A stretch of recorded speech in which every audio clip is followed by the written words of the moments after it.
Welcome to Vibin with Ashley Live. I'm your host, Ashley Live. Good evening. Thank you for joining me. We have an incredible show for you this evening. We have Durieux. He's a singer, songwriter, guitarist, based out of the Bronx, New York, and he actually plays second at amateur night at the Apollo Theater in Harlem. So anybody who follows Showtime at the Apollo, amateur night at the Apollo is one of those legendary venues, and I'm definitely going to ask him about that when he hops in the room because it's a huge honor, and the Apollo Theater is a very, very, very cool place. So we're going to start it off with a song lyric, and tonight's song lyric is from the one and only Durieux from his song Growing Pains that came out in 2019. These are those growing pains. Things won't be the same, but this love and care won't ever fade. And he's actually in the room right now, so we're gonna invite him in the room and he's gonna tell us a little bit more about growing pains. So Durieux, hop on in the room and we're gonna get this convo started.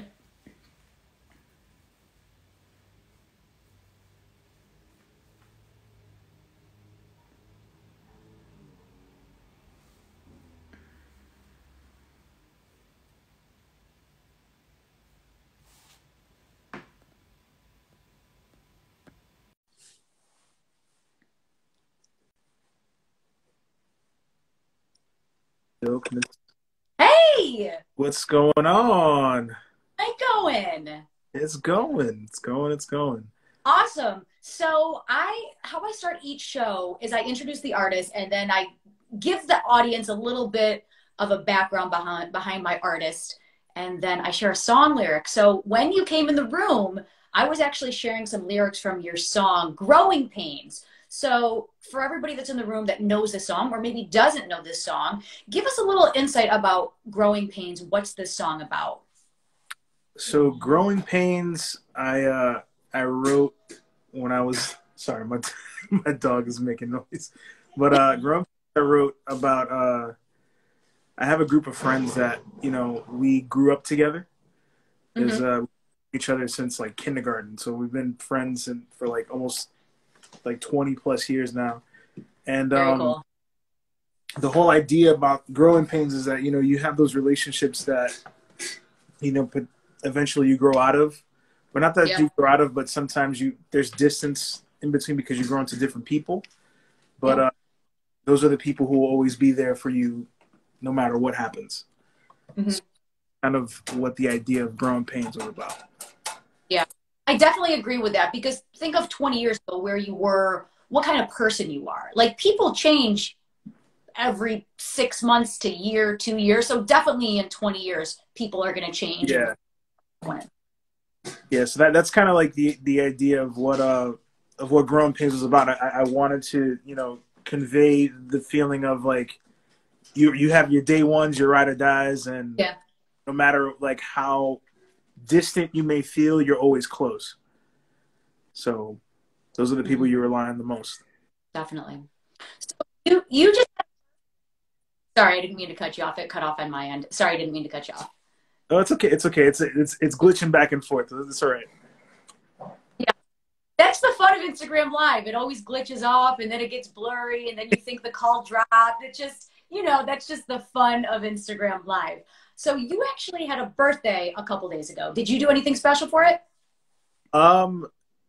Well, my partner and I went to this hibachi spot up in Pelham, New York called Ito's. Nice. So it was great. It's been there for like 50 something years. I've been there a few times. It was her first time, and it was cool to be in a restaurant. After all these months of not being out, like we didn't. Right. I know some people take advantage of like outdoor dining when it was a thing. It still kind of is a thing, but we were very cautious. So I told her that for my birthday, I definitely wanted to like go to a restaurant, and that's what we did. Oh, that's so nice. Well, happy belated birthday. You're a fellow Pisces. I'm a fellow Pisces. So Pisces reunite. My birthday is next Tuesday, the 9th. Nice. That's dope. Shows book You don't have any interviews? You taking the day for yourself? I am taking the day for myself. I have an interview before and after, but just not that day. I'm like, you know what? Like, I like the interviews, but like sometimes I just need to chill. Yeah, you need to yourself. That was the thing of like I work in the city, and I had off my birthday. This is the first time I've ever had off of work on my birthday. Ooh, nice. 10 years. So it was just like, it was nice to not have to wake up early and go into the city and work. So yeah, I know what you No, I'm the kind of person, I never work on my birthday. It doesn't matter where I am. I'm like, nope, like not waking up early, not dealing with anybody's crap, just gonna like do my own thing. Yeah. I'm the type of person that like, I've always, my birthday, I've always treated it as like another day. Yeah. Just, whatever. It's another day. I go to work. It is what it is. Totally. She hates that I'm like that. She always tries to plan stuff for me. And it's just like, I don't know what I want to do. It's really easy for me at all. So it's March and it's Women's History Month. So in honor of Women's History Month, tell us about a woman in your life who inspires you. Every woman that's in my life. You know, I was raised in predominantly a household full of women, and you know, I had my mom and my sister raised me, and they were very influential with the type of music that I play now, and they shaped me as I am today, and they instilled a lot of core values into who I am. So those are the two women that I look up to the most, because they persevere through a lot of craziness that has been thrown at them, and they're still kicking, they're still fighting, and they're still living a good. Yeah. Awesome. It's so important to have strong women in your life, whether it's family, friends, co-workers, like strong, powerful, influential women. Precisely. Yeah, I think it's a core thing of like who I am. I've always been around strong women. My partner's a strong woman. She's headstrong sometimes. Yeah. Very stubborn, but yeah, I'm talking about you. She's like right behind the camera looking at these things. I love it. So let's start from the beginning. Who inspired you to get into music, and how old were you? Oh man. I would say like the first time I ever picked up an instrument, I was in third grade, and my dad, I found out that my dad plays sax, so I decided to pick up the alto sax. Cool. And that didn't last very long, because I was just like, I'm tired of schlepping a case that's as tall as me to school. So then I switched to the drum line, and then from there, you know, my dad passed when I was 10. Then I started writing poetry, and then like in high school is when I started exploring the local music scene. Mm-hmm.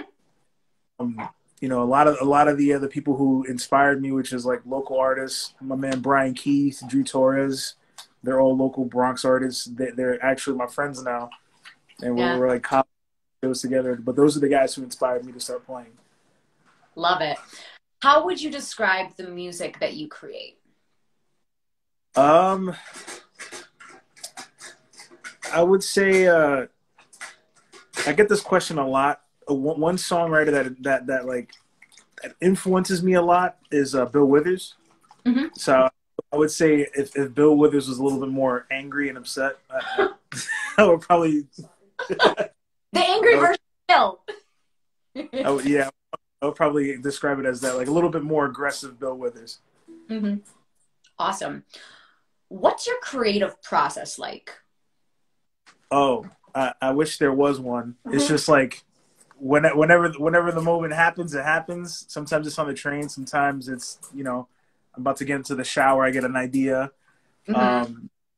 It's just like, I'm not the type of person who sets aside time to write stuff. If I feel the inspiration, then I'll just go for it. Mm-hmm. Or I'll like come up with a guitar lick, record it on a voice note. Then on my way to work, I'll just listen to it and then come up with ideas on the train. Mm-hmm. So it's like it's a very in the moment kind of thing. And then, you know, we'll see what happens from there. Song comes first. Sometimes the guitar comes first. Yeah. So sometimes like I'll write down a lyric, like a lyric that I had in my head, or like I'll record a vocal melody, and I'll come up with some chords, and I'm just like, oh wait, I have these lyrics in the backlog somewhere. I start looking through my notes, and I'm just like, okay, this might fit here, and then I start piecing things together that way. Good stuff.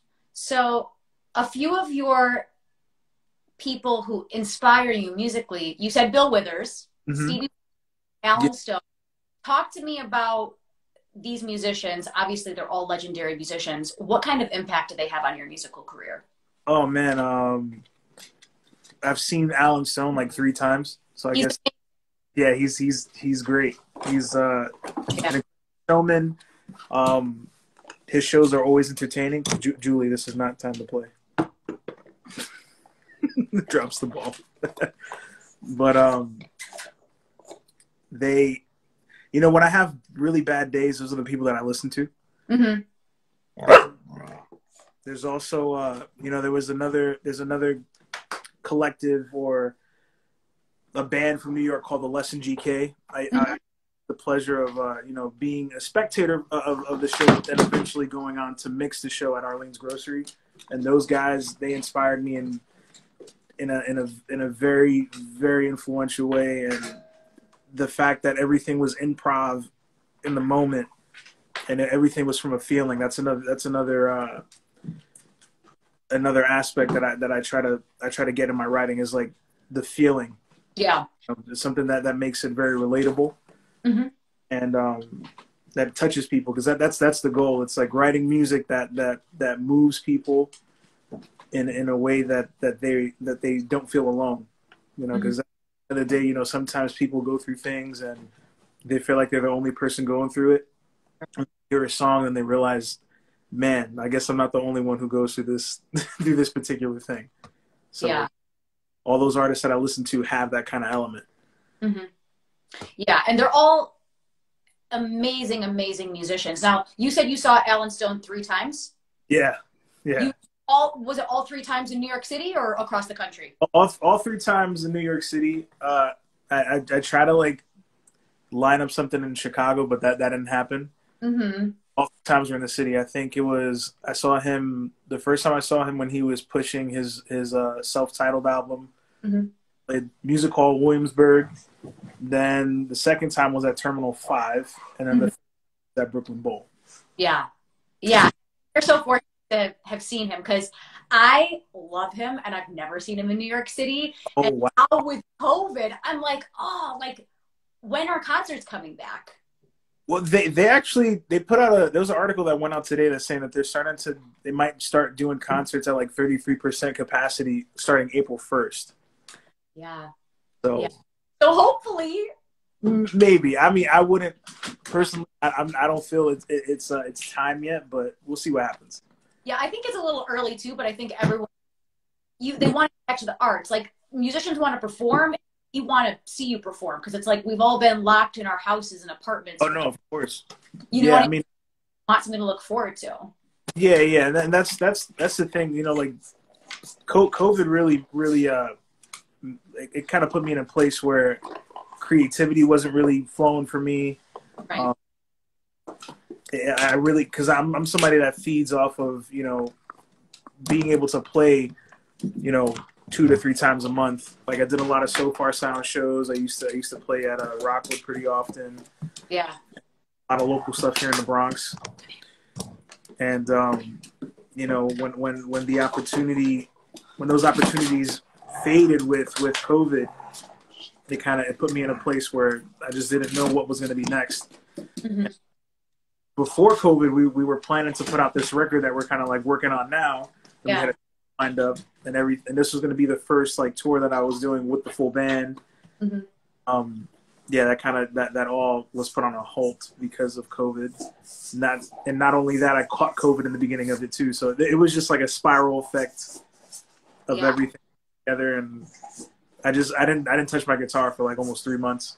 So it's not until recently that I started like actually doing stuff. And this is actually the first time I'm doing an interview with somebody since last year. So, wow, I'm honored. because when I reached out to you, I was like, who is this guy? I got to talk to him. And then you reached back out to me and I was like, yes, so excited. Because I love talking to bass musicians because I do speak to people all across the country. But there's something about New York City that I love because like people in New York City hustle like no other people in the entire country. Like you can talk to people in Texas or like, you know, anywhere else. But New York City musicians grind it, like talking about the amount of shows you do, like how you were at Rockwood and so far and just like performing all the time. Yeah. That's New York City musicians. And then if, you know, you can't find somewhere to perform, it's like, okay, let's go to the subway or a street corner. It's just like you. Yeah. And I did that for a while too. Busking was a source of income for a short period of time for me as well. You know, I was co-hosting an open mic with a friend of mine. I'm Chelsea. I am. For quite a while too, and as a musician in New York, you can't just be a musician. It's exactly. Like you have to be a booker, you have to be a sound engineer, you have to be a lighting person. You got to be the A&R. You got to be everything because you can't just rely on your ability to play to actually make connections. With that being said, have I done that? Yes, I have. Maybe I should take my own advice. But there was a point in time where I was mixing a lot and I was also playing a lot. Yeah. And there was a choice I had to make, and I was getting ready to make that choice, and my main spot that I was mixing at shut down. So I was just, it was a sign from above that it's time for me to start playing more and taking it a little bit more seriously. Mm-hmm. That doesn't mean that I stopped mixing, because sometimes I go to shows and they're just like, the sound guy didn't show up. Do you mind just filling in for a second? I'm just like, okay, cool. I mean, I know how to do this, but yeah, this is a city where you have to be able to do more than one thing. Right. Because, yeah, like you said, oh, my sound guy didn't show up. Okay, can you fill in for him? It's like, yeah, sure, I'll do it. Yep. Even if you know what you were doing, you're still like, okay, I'll figure it out. Yeah. Yep. And you know, it's crazy. That happened to me one time. I used to work for this guy that would book shows in the city. Mm-hmm. And I was his door person. And this was like back in 2015. It was, I don't know if you remember that year where it like snowed. It was a snowstorm during SantaCon. It was a crazy storm. There was a few bands at this spot on 2nd Avenue down by St. Mark's. I can't remember the name of the spot. But the sound guy didn't show up. Mm. So I had to, I called the booker. I was just like, hey, sound guy's not here. He's like, oh, do you know how to do sound? I was just like, I mean, sort of. I'm in school for it right now. He was like, do it. I was just like, okay. He's like, I'll pay you double for it. I was like, all right, great. I'll go do sound, work the door, and then, you know, constantly have to jump in and back and forth out of the booth. It was definitely rough, but we made it through. Yeah, it's just kind of like, yep, I'll do it. Yeah, at the point I had to do it because there was nobody else to do it, and the bands were sitting there like, what are we supposed to do? So, yeah, those are the kind of things that happens in New York. You know, like I've also had times where like I've been to a show, and you know something tragic happened with one of the artists, and I wasn't even there to perform, and they're just like, hey, do you have your guitar? Yeah, I do. Do you mind stepping in? Sure, why not? That happens sometimes too. Yeah. So it's like, again, like being from New York and like playing in New York, you always have to be ready to fill in and do something that you weren't meant to do that day. Yeah. Always be ready, because they could just say, oh, hey, do this. And you're like, okay, I'm for it. Yeah, exactly. So what other musicians do you admire? Oh, man. Mostly my friends. My friends are amazing musicians. The ones that I'm listening to right now heavy are like Mac Ayers. He's not a friend of mine, but this is just an artist that I'm listening to. But Mac Ayers, that I listen to a lot. Jacob Collier, Tom Misch, Yusuf Days. They just came out with a great album. Who's another guy that I listen to? I've been listening to a lot of Snow Allegra. Sorry, Julie's bugging out. Julie, what's the matter? Julie's my dog that it's in a terrible twos phase. He's getting there. But yeah, I've been listening to a lot of Snow Allegra lately. Mm-hmm. A lot of like underground hip hop R&B. Oh, Jordan Rakai. Yeah, Jordan Rakai's another one. Yeah. She's like giving me the notes. She's like, this one, this one. But yeah, no, again, like guys from the Bronx, Brian Keith, Drew Torres, Conversing with Oceans. Listen to a lot of Chris Rivers. Mm-hmm. Hip hop artists from Yonkers, Blast 89. I've listened to him a lot too. Yeah. So it's a culmination of a lot of different people, local, not local. So yeah. Mm-hmm. You know A Natural, right? A Natural. Yeah. I think so. I'm very good with faces, not with names. He just wanted to say you're a legend, bro. And I had A Natural on my show pretty recently. So I just love when other artists know other artists. It's because it's like this huge community. I love it. Yeah, that's the other thing too. Like I meet a lot of artists because I work in like music retail. I've worked in music retail for the past like 6 years. Yeah. He says he remember me. We did a few shows together. I'm gonna go to his profile right after this and look at a picture, and I'm probably gonna remember him because I'm very good with faces. I'm terrible. Yeah. Sorry, bro. Hey, it happens, right? Yeah. So, who would you most like to collaborate with? Oh man.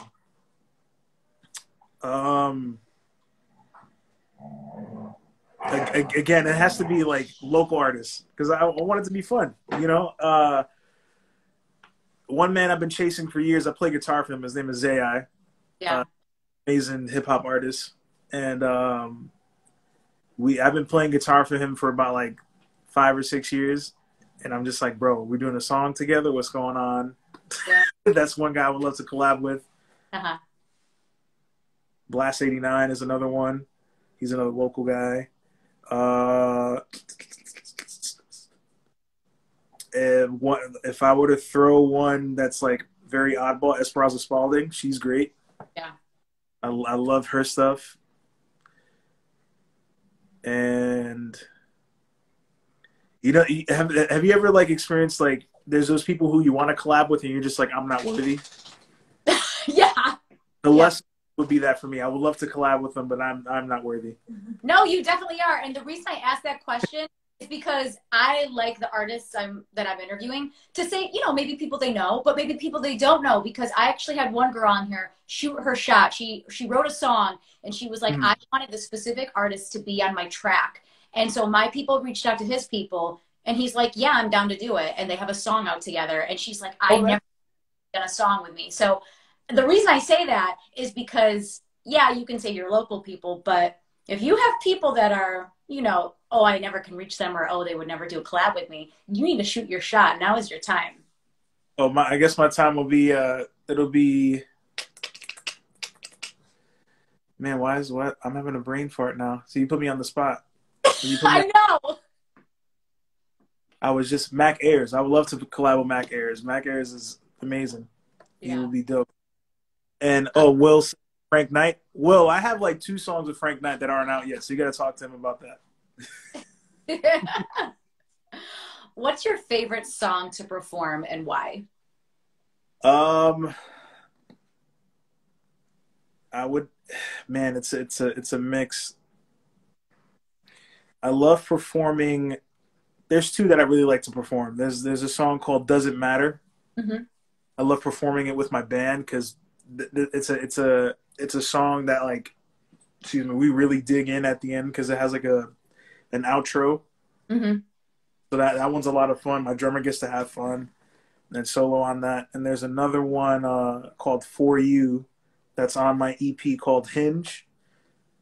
It's acoustic on the EP, but when we play with the full band, it has a completely different vibe. Yeah. And I love playing that song, like sitting in the groove with the guys and just vibing out. Yeah. It's a really good time. Awesome. I'm sure you miss your band too, because it's one thing to play acoustic and it's another to play with a full band. Yeah.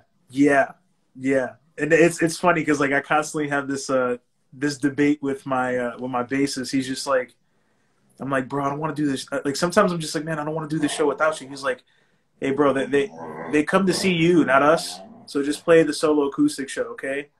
Do that because it helps us all. Right. Okay, I'm like, okay, fine.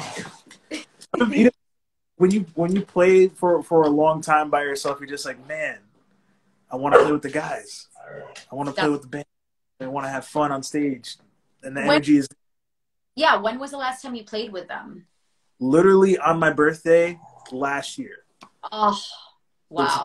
Yeah. I celebrated my birthday at Rockwood Stage 3 last year, and that was the last time all 4 of us were in the room. So we've like linked up here and there throughout COVID, and but it's always been like me and my drummer, or like me, my drummer, and my bassist, or my bassist and my guitarist.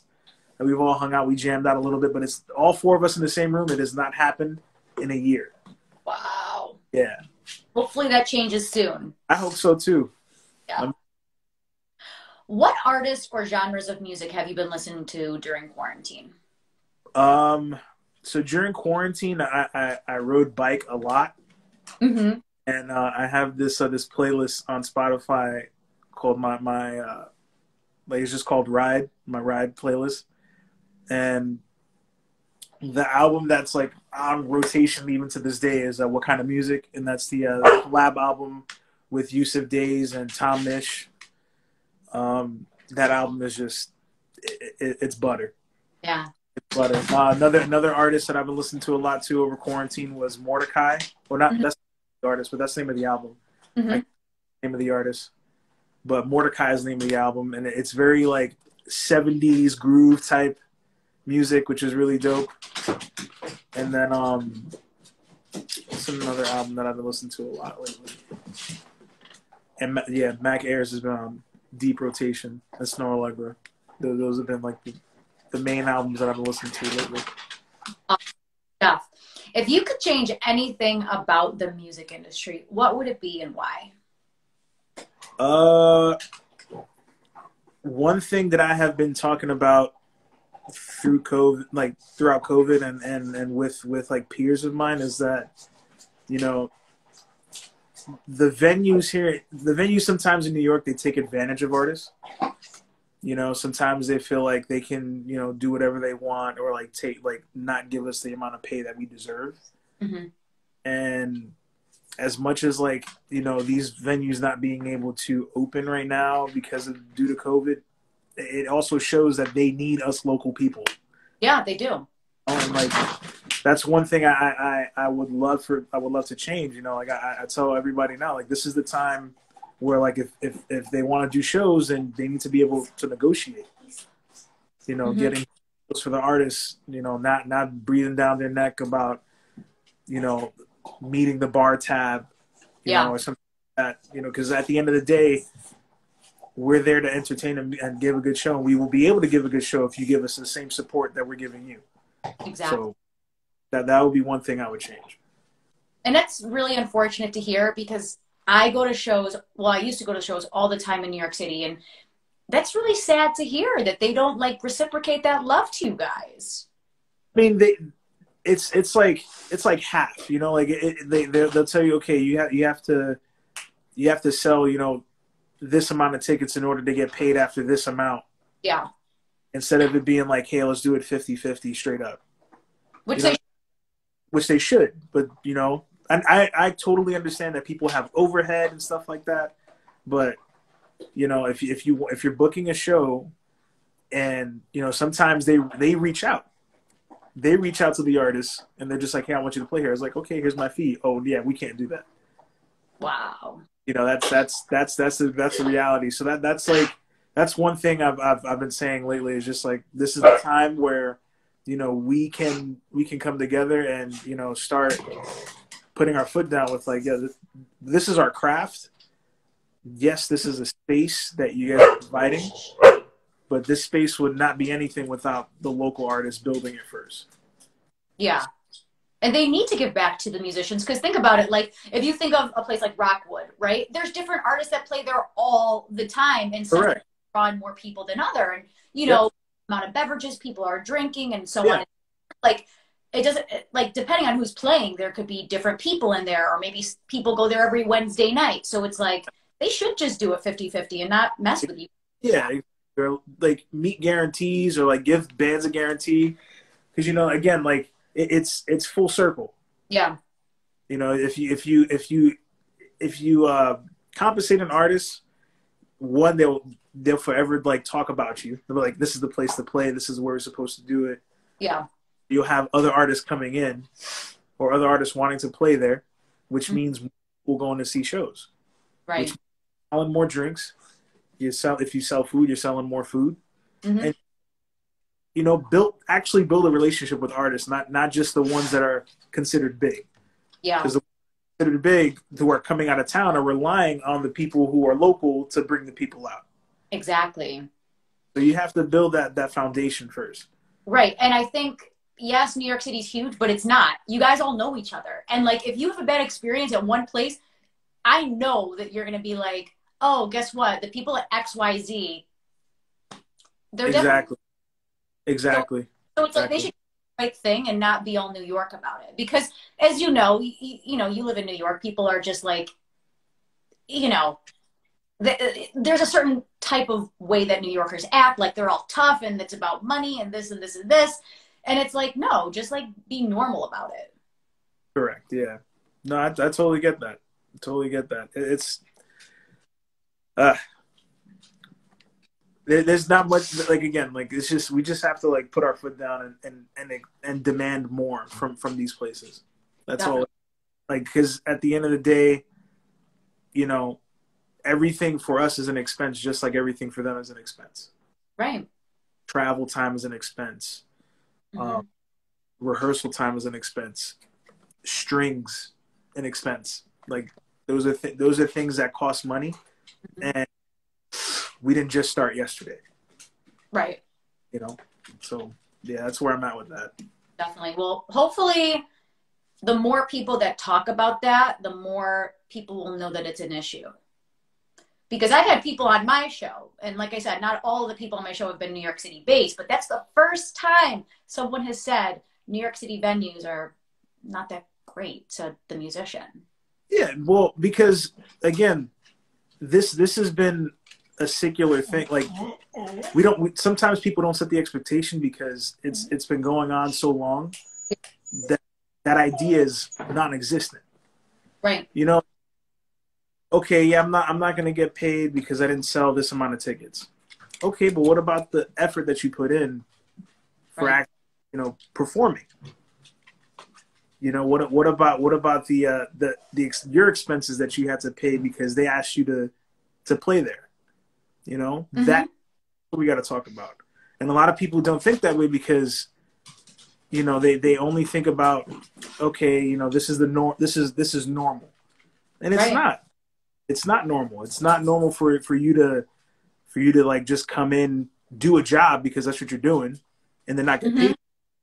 You ask a plumber to come fix a pipe, even if they did a bad job, you still pay them. Still pay them. Yeah, because no one's working for free. Exactly, and that's the idea. That's like the mindset is that people think that sometimes, like bookers think that like, oh yeah, these people just do it as like a hobby. And that's the problem. This is not a hobby. This is a career choice. This is our livelihood. It may not be our sole source of income, but it is still a sole source. It is still a source of income. You know. Of course. So that's. I'm not here to say that I'm bashing all New York City venues, but this is what happens. You know especially when bookers think that there is a saturated market. This is like New York is a saturated market because they think that there's a plethora of musicians here that they can just, you know, they're ripe for the picking. They could just pick one. But at the end of the day, they put the effort in of preparing for this show. They put the effort into, you know, show up. They should be paid for it. You know, the sound guy.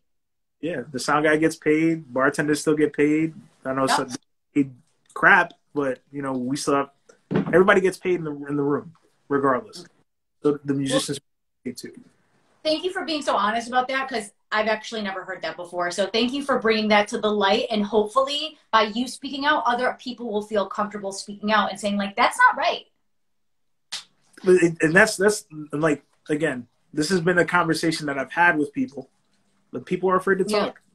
I don't care. I your honesty as a fellow Pisces. I appreciate your honesty and thank you. Like truly. Of course. Like you said, you've performed at venues all over the city: Rockwood, Arlene's Grocery, Mercury Lounge, pianos, countless other places. What's your favorite venue to perform at, and why? Man, they all have their thing. Yeah. Every room is special in their own way. Right. Arlene's has like the best, and I think if you ask anybody else, they would probably say the same thing. Arlene's is the best sounding room for drums in the city. Yeah. I don't think that's an argument there. As somebody who like played there, attended shows there, worked there for a period of time, it's a sounding room for drums in the city. Rockwood Stage 1, always dope.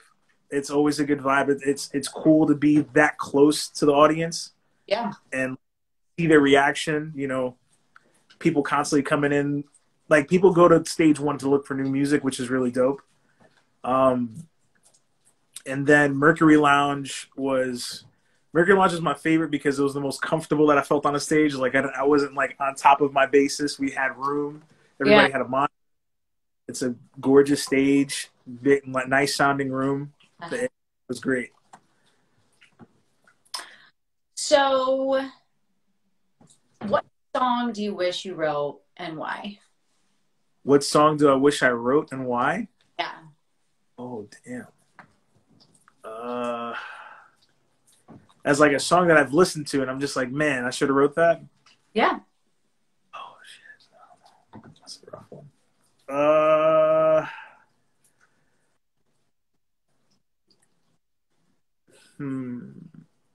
I guess one song that I say that I wish I would have wrote is Kissin' My Love by Bill Withers. Yeah. The groove on that is so fat. It is a good song. It's a song that probably not a lot of people know, but it's I think it's one of his best songs. So check that one out. Kissin' My Love by Bill Withers. Yes, Bill Withers. Woo! Love it. So you placed second at Amateur Night at the Apollo.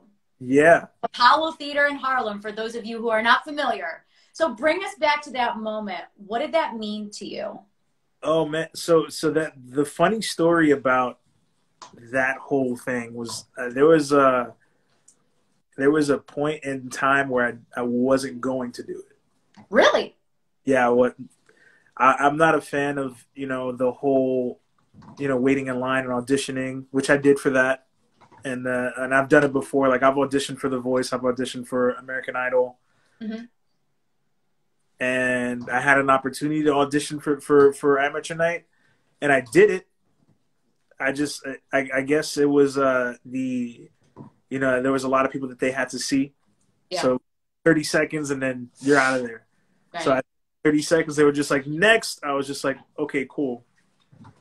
And then, a month went by, 2 months went by, and I was just like, all right, I guess I'm not doing this.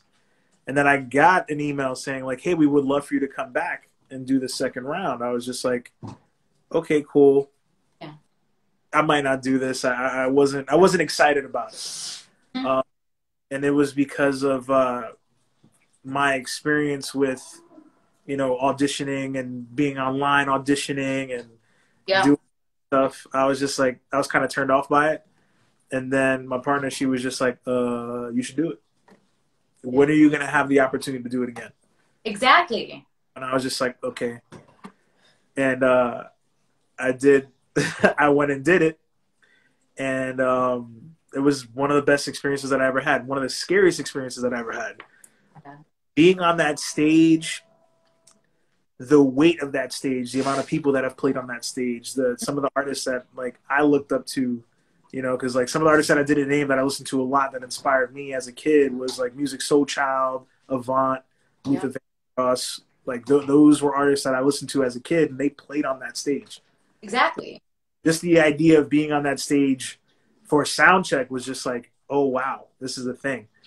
And then to be there when it was my turn, to play.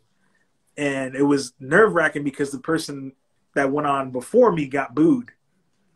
So I was just like, oh. Okay. And he was playing with the band. He was playing with like, he sounded great, but he got booed. And I'm just like, all right, here I go with my guitar, and I'm going to sing the song, and we'll see what happens. Mm-hmm. And it was an amazing experience. I had the crowd singing along with me. Yes. It was dope. It was a really good experience. It was scary as hell being under those lights. It's scary. Like, two scariest places to play is in a small room where you can see anybody's faces, and then in a big room where you can't see anybody's face. Feel the presence, but then you don't see the present people. It's just like, you just know that there's a lot of people there, and you're just like, okay, we're gonna do this. So it was great. It was a cool experience. Someone wants to know, what song did you sing? I sang, what was it? I sang a song called "Let Me Live," and that was the other thing too. I was nervous because it was an original song, and "Let Me Live" is a song about, you know, talking to the haters, letting them know like, I'm gonna do me regardless. So I opened up with this song is for, if you have some haters, you could take a video of this and send it to them. This song I'm dedicating to my landlord because he's trying to raise my rent. Oh. I played the song, so it was a really good time. And the thing is, it's okay to be scared, because when you're scared, that's when you're most alive. Like when you said, oh my gosh, I was in those lines. I was in the line for The Voice and American Idol. I'm in these lines. How long did you wait in this line at the Apollo? 5 hours. Okay. I got there at 8:30 in the morning, and I drove. I was in Philly the night before because I did a shofar in Philly, and brother drove me up that morning from Philly at like 5 a.m. to be online by 8. And I didn't really sleep the night before because I slept on a sofa. And oh wow, yeah, it was. I didn't get home. I didn't get to my place till about like 4:30, 5 o'clock. But I was online for like 4 or 5 hours. So it had to feel so amazing when they called you back, though. Like, I know you were kind of not into it, but your girlfriend pushed you. It was so important. Yeah, it was cool. It was cool to like feel noticed in a sense. Right. Because this isn't the first time it's happened to me. Like there was a college tour that I did for 2 years straight called the Dean's List tour. When I auditioned for that tour, I brought my band, and we had to take all of our gear from like 3 different buildings, and then we ended up in a rehearsal studio that had all the gear, and we were just like, so why do we bring our gear? And then we were playing, and then they stopped us in the middle of our song, and they were just like, hey, do you play hip hop? And I was just like, no. They're just like, oh, okay, we can. And then like I was talking with the guys on the way out, they were just like, there's no way we're getting on this tour. It is what it is. You live and you learn. Yeah. And then like a month later, I get an email like, hey, you're on the tour. I was just like, oh, okay, cool. Then I ended up tour for 2 years, and on that tour I made, you know, some of the best friends that I have now in the music industry, which is like, you know, Zai, I met through there, Frank Knight, I am Chelsea, I am Architect. Like those are all homies of mine that I met through the tour. Dope. Very cool. So you're doing another interview this evening at 8:30. Yes. Well, yeah, it's a pre-recorded one, but yeah. Talk to us about that. So, a company that I used to be a part of called the Fox and King is they have a show on the local network called Bronx, and the show's called B-Sides. And what they do is that they highlight Bronx artists and, you know, their local eateries and like what they like to do. And when I initially got invited to do the show, I told Fernando, who's the founder of the Fox and King. I told him, like, hey man, we can't do this episode without going into the history of the Fox and King. And he was just like, he was like, completely agree. So we ended up staying in his basement for like 4 hours, just talking. Didn't even go to like a eatery. We didn't do any of that. It was just like talking about our history and, you know, what got me started and the shows that we used to go to that inspired us to start booking shows and, you know, talking about the local musicians that inspired me, that I met, that we went to as kids. So it's going to be a good one. Awesome. So where can people that are watching this, where can they find it? They can find it on bronxnet.tv if you are not in New York. If you have Fios and or Optimum and you're in the Bronx, you could watch it on the local BronxNet network. But for those who want to watch it who are not in New York, BronxNet.tv is where it's going to be at 8:30. Well, 8 o'clock. I'm sorry, 8 p.m. Oh, 8 o'clock? 8 o'clock. 8 o'clock. Okay, that means we need to finish this up quick. It's all good. It's all good. So tell people that are watching this where they can find you. Like, plug all your social media, all that good stuff. Where can people find you? Everything is Durieux Music. We are, you know, I have T-shirts for sale. If you want to hit, I'm shipping them here. I'll put in my thingamajig here, or you could just type in Durieux Music. You could send me your size. You could Cash App me, Venmo me. Everything is Durieux Music. Good stuff. So how can people watching this right now, how can they support you as a musician? So right now I'm selling T-shirts. I have an order right now. They're sold out basically, but I have another order coming in this weekend. Just DM me. Let me know if you want one. If you're feeling generous, again, you can send me whatever undisclosed amount you would like at Durieux Music. That's Venmo and Cash App. Awesome. So this is the part of the show where you are going to perform for us. Dope. I'm ready. Okay. All right, cool. So this song right here is one of my favorite that I like to play. It's called Dying to Know. I'm sure some of you who are in here probably know it. So I hope you enjoy.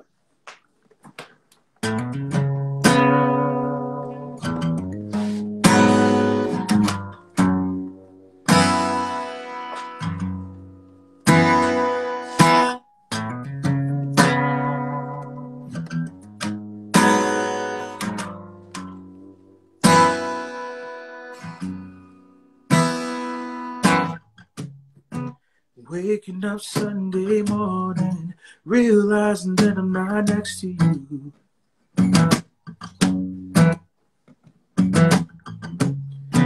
Baby, I've been tossing and turning, hoping to be brought back to you.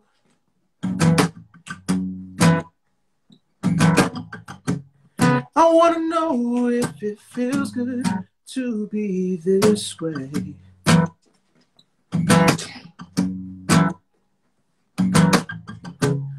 Letting time decay along with all these memories.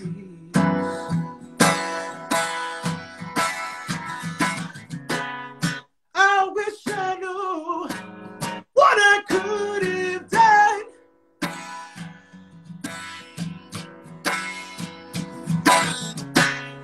to be dismissed and forgotten.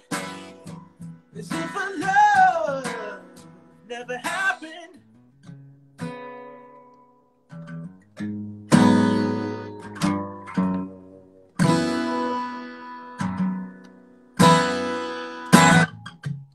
Was it something I said to make you question what I feel for you?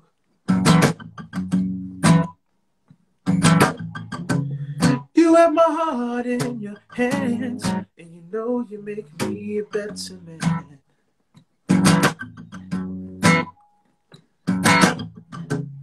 I wanna know what it is you really want from me. 'Cause baby, baby, baby, I can only give you what you need.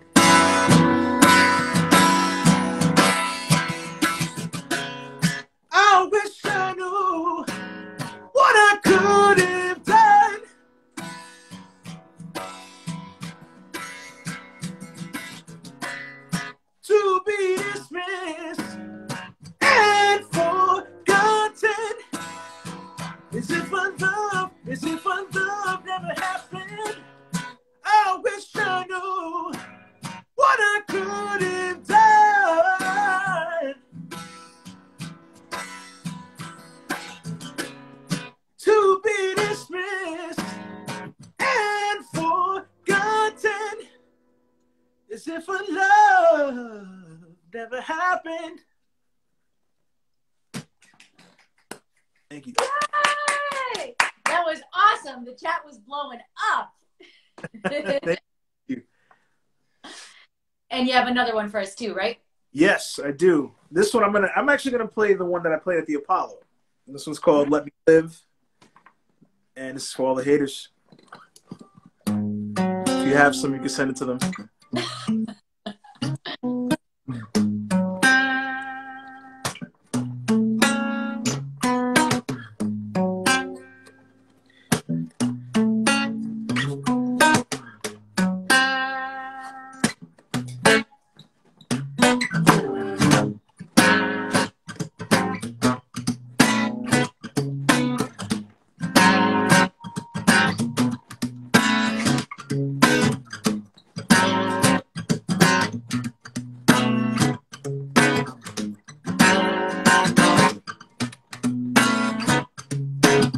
Haters say the darndest things. Don't know left from right, but know the trouble lies can bring.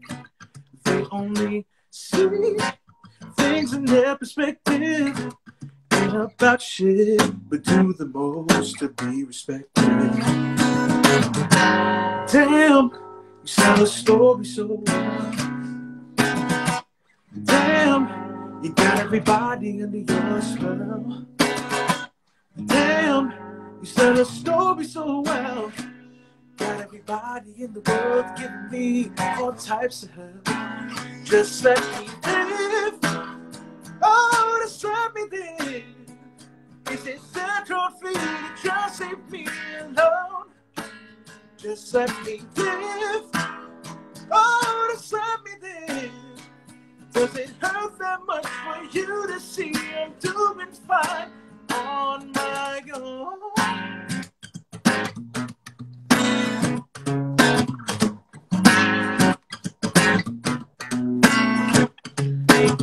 Haters wanna bring out the worst in me. Always know it gets so fire, begging for that third degree. But I know how to keep my cool, 'cause ain't no good coming from me, acting a fool. Damn, you sell a story so well. Damn, you got everybody under your spell. Damn, you sell a story so well. Got everybody in the world giving me all types of help. Just let me live. Oh, just let me live. Is it that hard for you to just leave me alone?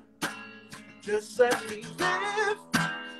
Oh, just let me live. Does it hurt that much for you to see I'm doing fine? I'm doing fine. I'm doing fine.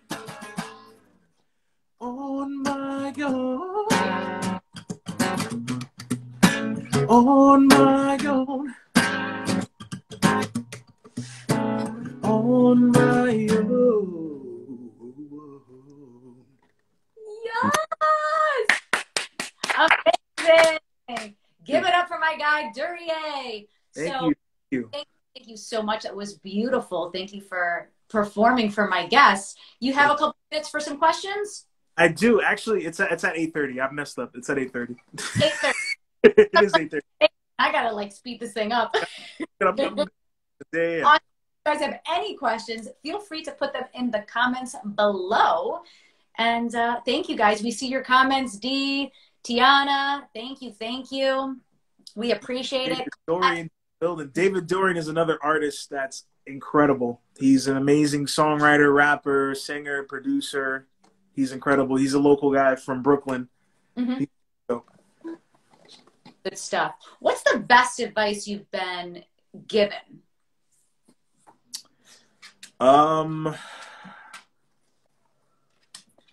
Man, that's really rough. I guess the best thing that I've been given was just do dope shit. just do dope. There's a guy that I every time I need some advice, it's his name is Eddie Cruz. Mm-hmm. Man, just be you and do dope shit, and things will come to you. Just be yourself and just do dope stuff. It'll all come together. I love it. Yeah, you have to be true to yourself, because don't try to be like the person over there. Like, do what you got to do, and it's going to shine through. Exactly. Do you like collaborating with others or performing by yourself? Man, I haven't really collaborated with a lot of people. Mm-hmm. I love writing hooks. Yeah. I want to do more collaborations, but I'm also a person that works off a vibe. So like, if it's not vibing right, yeah, it's like I'm not gonna force it, because then that's not gonna be fun for either of us. Yeah. So it has to fit together and feel a certain way. Yeah. Mm-hmm. But I'm definitely open to it. Anybody that wants to collab, let's do it. You know what? You should look, after this interview, you should look up my guy, A Natural, and you should collaborate with him. Okay. He's awesome. Okay. Who are your musical influences? My musical influences, I would say Life is one of them. Life in general. And oh man, it's a toss up. I try to listen to a lot of like R&B, soul, especially like the newer stuff. Yeah. Just to keep fresh stuff in the ear. Mm-hmm. Giveon is another one that I listen to. He writes some really good stuff. Mm-hmm. And like Mac Ayres, Tom Misch, Alan Stone. Yeah. FKJ is a dope producer too. He's a guy from I think he's from France, but he's another guy. Where do you want to travel to post-COVID? I want to go to Puerto Rico. I haven't been there. And I used to go every summer as a kid until I was about 10. My grandmother lives over there, and I have been about 20 years. So I would love to go soon. Not soon, but post COVID, when everything is safe. Julie, what's the matter? What inspires you to write songs?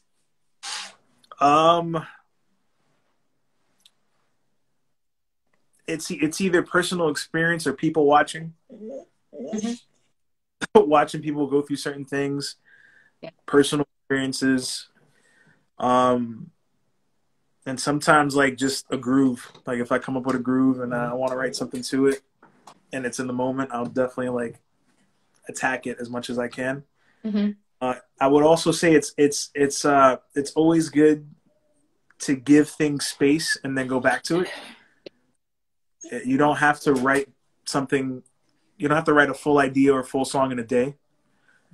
For those who are also songwriters in here, just give it time and space. And the person who actually said that for the first time as like a big artist was Timbaland. Timbaland, he says that like when he's not feeling inspired, he just leaves the studio. He goes out for a walk. Yeah. In the car. Goes get some coffee, and then he comes back to it. And if it feels right, then he'll continue. If it doesn't, then he'll just go do his own thing for the rest of the day. I love that, because I think it's important, because like, okay, you're not in the moment, leave, come back, and it'll be like a fresh set of eyes. And you'll be like, okay, now it kind of makes sense. Yep. What advice would you give to other musicians during quarantine? Don't let Instagram fool you. Yeah. Don't let people like who are doing stuff right now determine like what you're trying to do. If you see people doing like being busy every day, creating, that doesn't have to be you. And I had to learn that myself during quarantine. It was just like, wow, all my friends are busy right now. They're creating stuff. They're doing this or that. But I also had to like look after my own mental health. I had to understand where I was, that I wasn't in a place to like pick up my guitar. I wasn't in a place to collaborate with people. I found myself during quarantine making promises to people to do songs with them and then falling short because I wasn't in the proper mind space. So give yourself time. Don't let Instagram fool you. And just things happen at their own pace. Just because you're not where you want to be right now and somebody else is, doesn't mean it's not going to come to you. Yeah. And self-care is so important because you're right. Like, you're like, I'm just trying to make it through my day. Like, exactly. You know, see people online and they're like posting and it's, oh, everything. Yeah. No, it's not. Because they're doing everything that you want to do. Yeah. But it's not your time. Like, and you know, that's again, that's a hard pill that I had to swallow, you know, right. Catching COVID, being out of a job, not going on the tour that I wanted to go on, not playing shows 2 to 3 times a month, not seeing people, not seeing my band, you know, these, and then like my band, some of my bandmates were active during this time, you know, and like they were doing, like, Seth is in the building, he's my bassist. Hap Music is his like producer name. He does a lot of stuff, and he's been doing stuff throughout all of quarantine. And I was riding bike, I was being a dog dad and doing that thing because I'm in the headspace to do so. Right. And I think biking in New York City is so fun. Like, things come to you when you bike because you're not walking and you're not taking the subway. You're not in a taxi, right? You're just like, it's you in the road. It's you in the road. Yeah, it's a great feeling. I went on a lot of bike rides where I would be gone for like 4 or 5 hours. Me and my boy Danny. Danny's in a band he's in a few bands. There's a band called Baychester Blues that he's in. He plays with Drew Torres, and he plays with Conversing with Oceans. And I would hit him up and be like, "Yo, you on your bike?" He's like, "Yeah, let's meet up at Pelham, and then we'll go for a ride." We've gone as far as like New Rochelle. There's a trail that goes from the Bronx. We've done the whole around New York, around Manhattan thing. So it's definitely a good exercise and good way to clear the mind. Definitely. Just like getting out of the apartment and just like I walks. Like, because the thing is, like, people are like, "Why do you go on walks? It's 15 degrees out." And I'm like, because I'm going to punch someone in the face if I don't get out of my house. It's honestly, like, if we didn't have dogs, we would have not survived. Yeah. Like, quarantine. No, it's just like, Yeah, like you just need to even, like, you can have your headphones on, you can listen to podcasts, listen to music, go by yourself, go with a friend, but it's like, even if you go outside for like 6 minutes, it's just like this feeling of like, oh, I can do this. Like, I can do this. Yeah, you're begrudgingly getting out of bed and doing it, but you get out and do it, and you're just like, oh, that was nice. Right. I hate that I got out of bed, but I'm happy that I like went outside and I get to do that. But Exactly. Go through. It's like, I don't want to do this, but I know I should. And then you come back, you're just like, wow, I'm really happy that I did that, but I want to go back to bed. Right. And you can go back to bed if you need to. Exactly. Do you have a fan club? She's right here. She's dancing. The fan club. Oh, yes. So collab with each other. Do you know these people in the chat right now? I know Hap Music is my bassist. Okay. Yeah. And who else? D is my aunt. Kevin Scenery is he was in my, I've known Kevin since Kev, it was like 5th grade, I think 4th or 5th grade. He was my first ever drummer in my first band called One for Tomorrow. Nice. And then he's a phenomenal photographer, videographer. He did the live session video for Doesn't Matter. Mm-hmm. The photos that I sent you for the promo, that was all him. Yes, those photos were awesome. Yeah, so that's Kevin Scenery. Very cool. Yeah, well, somebody, because people are like, oh, let's do a collab, DM me. I'm like, hey, do it up. Like, let's collab. Let's all collab together. And if it happens from the show, even better. Any final questions? Hit me with questions, people. I'm ready for it. Hey, thank you so much for agreeing to be on my show. I'm so happy we were able to make this work and have a great conversation. Do you have any final words for the room? Do dope shit. Yeah. Be dope, do dope shit, and everything will come to you. And don't always be yourself, you know? That's all I gotta say. Be yourself. Well, on that note, we are going to end the show. Thank you guys for being in the room. Thank you, Durieux. I'm sorry, Durieux. Durieux. I'm sorry. I just it's not in front of me, so I can't see it. It's Durieux. all good. For agreeing to be on my show. We had so much fun. If you don't already, please make sure to follow him on all social. Buy his merch, and at 8:30, can you drop that link one more time for us? It's bronxnet.tv. And you're gonna tonight. That's about in 24 minutes. 24. Correct. So yes, please follow him on all social platforms. Please make sure to follow me. I'm Ashley Live, and I have wonderful musicians on my show. And thank you again for sharing your gift with us, and have a wonderful evening. You too. Thank you so much for having me. Of course. Bye, guys. Bye.